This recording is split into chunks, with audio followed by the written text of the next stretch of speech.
Hello everyone, আমি মৌসুমি। আজ থেকে আমি আমার বোনের বিয়ের ব্লগ তোমাদের সাথে শেয়ার করব। দিনটা ছিল বোনের বিয়ের আগের দিন, মানে বলতে গেলে আজ ছিল মেহেন্দি। তো আজকে আমি, দাদা ভাইরা আর আমরা সবাই মিলে চলে যাচ্ছিলাম মাসির বাড়িতে, কারণ আমাদের কাজ ছিল। তারপরে একটা কেকের দোকান থেকে কেক নিয়ে এইভাবে টোটো করে মজা করতে করতে আমরা মাসির বাড়িতে পৌঁছেছিলাম। আমরা কিন্তু আজকের দিনটাকে স্মরণীয় করে রাখতে চেয়েছিলাম।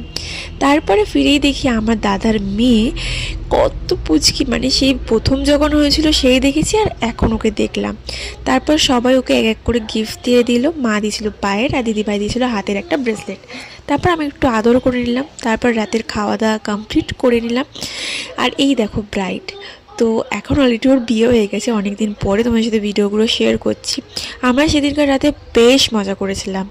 অনেক মজা করার পর আমি ওর জন্য যে কেকটা নিয়েছিলাম সেটা কাটিং হলো। তারপরে শুরু হলো আমাদের পাগল ডান্স। সবাই মিলে